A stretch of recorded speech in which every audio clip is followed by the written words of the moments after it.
Bonjour, bienvenue dans cette nouvelle séquence d'analyse du marché immobilier de La Réunion qui va s'intéresser à ce qui s'est passé au mois de juin, donc il y a 10 jours.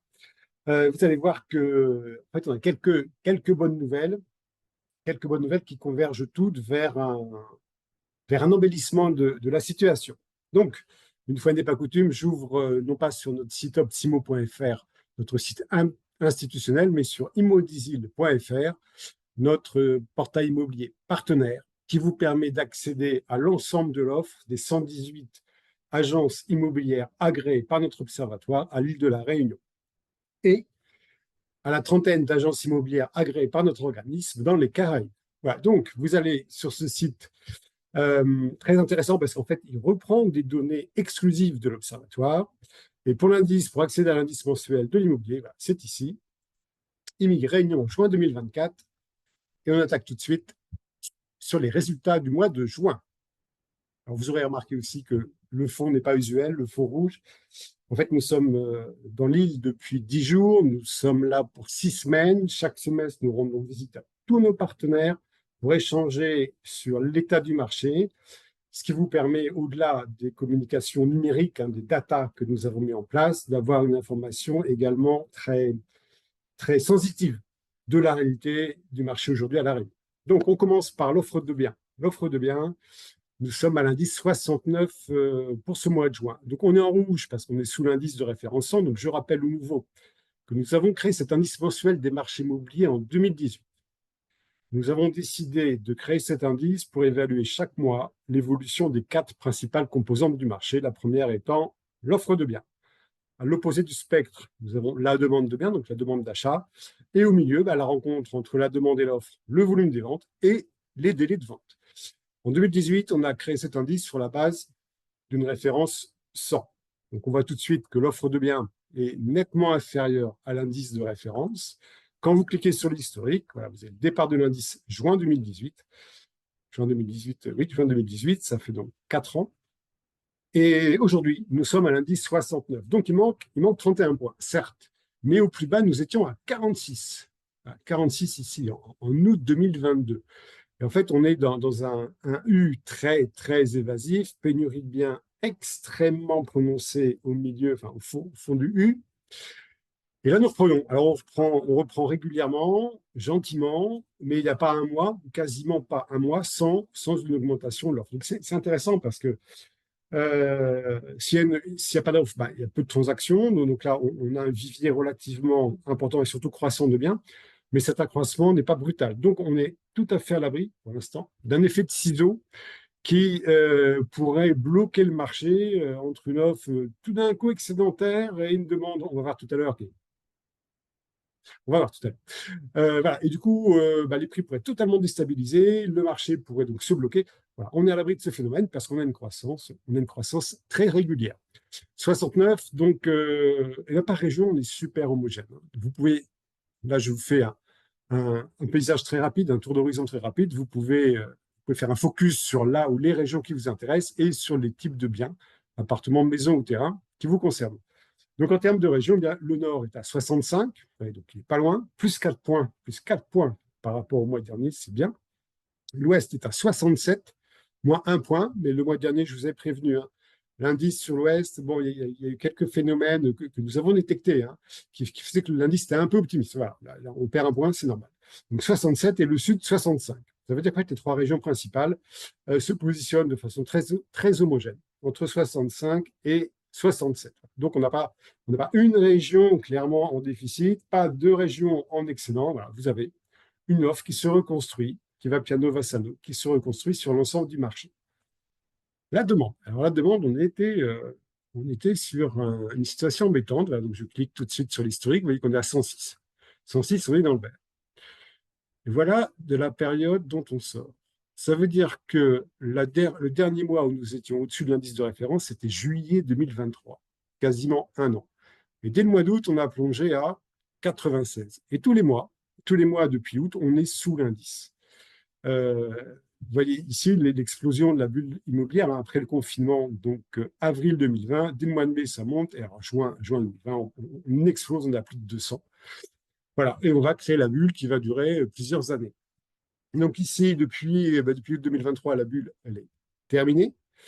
Ce qui est intéressant, c'est que parallèlement à l'offre, la bulle n'a pas implosé pour arriver à 20, par exemple. Alors, on a eu un mois catastrophique. Voilà. Ça, c'est ce mois de décembre, alors qui, de façon saisonnière, marque de toute façon un quasiment plus bas de l'année, mais alors 63.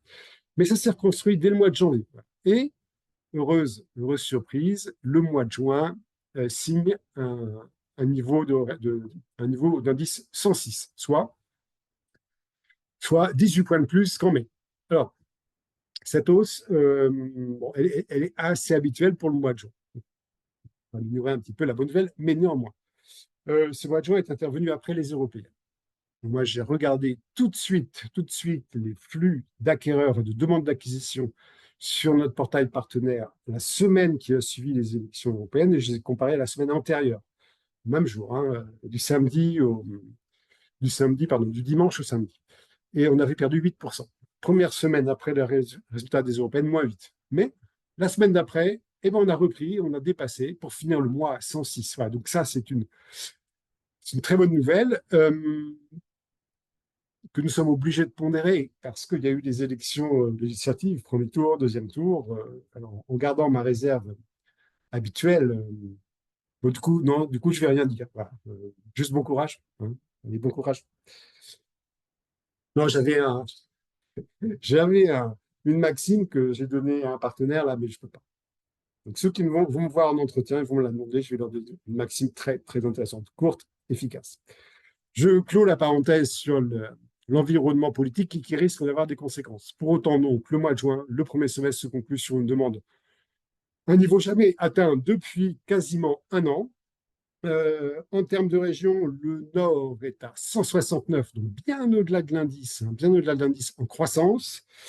L'Ouest, je vous le montre parce que l'Ouest, alors je reprécise, hein, ce n'est pas le volume de la demande. C'est l'évolution du volume de la demande par rapport à ce qu'elle était début 2018. Hein, c'est une évolution. Et donc, la région ouest, la demande, voilà, on est à 46. Et quand vous cliquez sur l'historique, vous voyez le niveau de la demande dans l'ouest, c'est hallucinant. Et ben on est sous l'indice, pareil, depuis le mois de... Oh là, il faut remonter, alors, depuis le mois de mars 2023, 101. Depuis, on a même les mois les plus hauts, 80, on n'est jamais remonté l'indice. Et depuis 5 mois, on est sous les 50. Alors, on est sous les 50 et le mois de juin, 46. Voilà, donc c'est un niveau préoccupant, sauf que, comme je l'ai dit, on mesure une évolution et non pas un volume constant. À savoir que je suppose qu'en 2018, le niveau de référence était très élevé parce qu'à l'époque, il devait y avoir une demande extrêmement forte sur l'Ouest. Pourquoi je dis ça? Parce que la composante du marché qu'on va analyser juste après, c'est le volume des ventes. Voilà. Région Ouest, volume des ventes, 165. Vous voyez, la différence est impressionnante. Ça veut dire que malgré cette évolution extrêmement négative de la demande sur l'Ouest et qui dure depuis plus d'un an, le niveau des ventes, le volume des ventes en juin est extrêmement favorable. Voilà. Donc, je voulais vous montrer l'Ouest parce que c'est assez remarquable. Et le sud demande à 122 en hausse. Voilà. Donc, le nord en tête 169, l'Ouest 46, l'Ouest 122. Je m'intéresse à nouveau à l'ensemble de l'île et on va attaquer le niveau des ventes. Le niveau des ventes, 149. J'allais dire c'est excellent. Non, par rapport à 100, c'est top niveau. Mais on a eu mieux. Mais cela étant, voilà, en fait, on est, à part le mois de janvier, 96, inférieur à l'indice. Le mois de janvier, je pense que c'était le plus bas historique absolu mesuré par l'Observatoire, à part les 2 mois de confinement en 2020. Mais à partir du mois de février, nos datas ont enregistré, voyez-vous, 122, 128, 142, 143, 149. Ça fait 5 mois de hausse continue du volume des ventes. Toutes les régions en bénéficient. Et donc, c'est un signe très positif parce que, à l'exception du mois de juin où la demande est remontée au-dessus de l'indice, eh bien, tous les mois depuis le mois d'août étaient inférieurs à l'indice. Et malgré ça, depuis 5 mois, la concrétisation de la demande en signature de compromis de vente évolue très favorablement. Ça fait 5 mois que ça dure. Donc, ce n'est pas un épiphénomène. 5 mois, ça s'inscrit dans la durée. Donc, le marché reprend sur des bases sur des bases raisonnables. On est plus dans la bulle, hein, on a atteint des plus de 200, là, plus de 200. Voilà, là, on est à 169, 149, pardon. Je vais minorer également cet excès, tout excès d'enthousiasme par un petit retour historique. Juin 2023, il y a un an, on était moins bien, on était à 136. Juin 2022, 188, on était mieux. Je vous passe juin 2021 et 20, on est au cœur de la bulle, c'est explosif, c'est pas significatif. Juin 2019, 158, donc 10 points de plus. Et juin 2018, 178. Donc, dans une perspective historique, le chiffre de 149 est moyen, allez, moyen positif. Mais pour moi, il marque pour le 5e mois consécutif un accroissement du volume de vente. Donc c'est clairement, dans la conjoncture actuelle, un indicateur positif, un indicateur conjoncturel positif. En termes de région, le Nord est en chute. Alors, le Nord est caracole en tête du volume des ventes depuis plus d'un an. Demande et volume des ventes en tête depuis plus d'un an. Là, il chute à 131, donc du coup, il perd la tête du peloton. L'Ouest est à 165 en vente, on l'a vu tout à l'heure, 165 pour un niveau de demande sous les 50, donc ça c'est exceptionnel. Exceptionnel. Et le Sud est à 165, exactement le même niveau que l'Ouest. Je vous montre le Sud parce que ça fait plaisir à voir. Je salue nos partenaires du Sud. Voilà. Volume des ventes Sud, 165. Voilà. Vous voyez, là, excellent, hein. Donc, on est sur une fin d'année 78, catastrophique, 78. Hein, c'est toujours sur la base d'un 100. Le mois de décembre, 87, pas bon. Le mois de janvier, qui est de toute façon un mois historiquement pas génial, 96. Le Sud a du mal à sortir de son hibernation, 113, 109, et voilà, et ça décolle, 157, 161, 165. Donc je félicite nos partenaires du Sud. Là, ils montrent un bel exemple de ténacité et de performance. Voilà. Donc ça, ceci, 3 mois de suite, sur des niveaux au-delà de 160, c'est excellent. Euh, les délais. Les délais, dernière composante. Alors, je remets. On peut remarquer hein, que le Sud est à 64 indices 100 sur les délais, c'est très bon. C'est très très bon. Cela surperforme aisément la moyenne insulaire. La moyenne insulaire qui est de 83. Donc 83, c'est bien. C'est bien. C'est bien relativement à ce qui s'est passé. On est plutôt plus bas, on est plutôt plus bas que tout ce qui s'est passé, y compris pendant la bulle immobilière. On est à 83, donc bien inférieur à l'indice de référence. Voilà, le meilleur, c'est le Sud. Le Sud est à 64 et les autres régions se tiennent. Concrètement, ces délais, ils sont de 20,04 semaines. Donc, il faut au premier semestre, 1er janvier, 30 juin. Pour vendre à Méun, il fallait, c'est-à-dire pour arriver à la signature d'un compromis de vente. Après, il faut patienter à peu près 4 mois pour signer chez le notaire.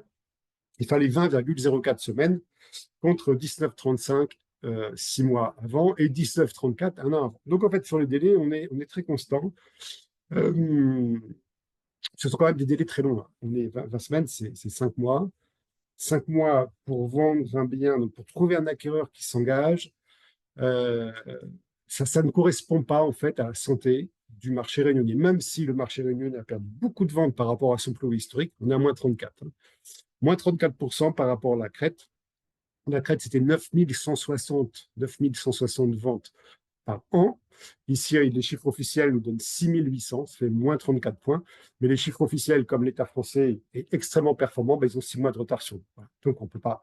L'État français n'a pas détecté cette reprise du marché que nous, on enregistre depuis février. Mais ne nous inquiétons pas, ils vont finir par le voir et nous le dire. Voilà. Ça nous confirmer ce qu'on sait déjà. Voilà, donc ces 4 mois, c'est long, c'est beaucoup trop long. C'est beaucoup trop long. En fait, on va les expliquer par le chiffre que je vous donne juste après. C'est la proportion de ventes négociées. Combien de ventes ne se concluent pas au prix souhaité par le vendeur au début de son projet? On a 72,71%. 73%, donc 3 ventes sur 4, ne sont pas vendues aux conditions que souhaitait le vendeur. Ça veut dire que 3 vendeurs sur 4 ont surestimé la valeur de leur bien. Ce n'est pas de leur faute, parce que, mis à part l'observatoire, il n'y a aucune source fiable d'estimation de valeur sur les ventes effectivement conclues dans le cadre d'une synchronisation au temps réel et d'une comparaison factuelle sur les prestations des biens.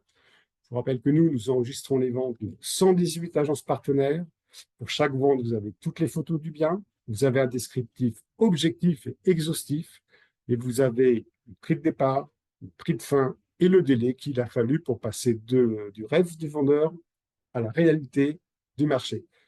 Cette data fonctionne en temps réel. Le compromis signé hier par une agence partenaire est enregistré aujourd'hui sur la data, vous y accédez. Donc on est en temps réel et ça nous permet donc de comparer semestre après semestre. 73% des ventes négociées ce semestre-là, on était à 69 le semestre dernier, on était à 58 il y a un an, 58, 73, 15 points de plus de ventes négociées, parce que nous ne sommes plus dans la bulle, les taux d'intérêt ne sont plus à 1%, le propriétaire vendeur n'a pas accès directement à nos data, donc il se base sur le marché apparent. Je rappelle que le marché apparent sont les petites annonces, mais 3/4 de ces petites annonces avec des prix qui ne vont pas être validés par le marché, donc c'est faux. Oubliez cette référence qui est une fausse référence. Contactez une agence agréée par notre organisme, il y en a 118 à La Réunion, donc il y en a forcément une tout près de chez vous, et demandez-lui de vous ouvrir notre trésor, donc nos informations extrêmement qualifiées sur la réalité du marché réunionnais au mois de juin 2024. Voilà, j'en ai terminé. Pour conclure, et avant de nous revoir le mois prochain pour analyser la situation du mois de juillet, c'est très intéressant de voir les conséquences des élections législatives là, qui se sont déroulées. L'antériorité de notre data qui date de 2018 nous permettra de comparer bien sûr le mois de juillet par rapport au mois de juin, mais surtout le mois de juillet 24 par rapport au mois de juillet 23, 22, 21, 18, pardon, 19 et 18. Voilà. Donc on aura une vraie perspective historique. Les informations aujourd'hui qu'on a sont positives, mais attention, on rentre dans une période qui peut s'annoncer délicate. Cela étant, je vous souhaite un bon vent. On se retrouve dans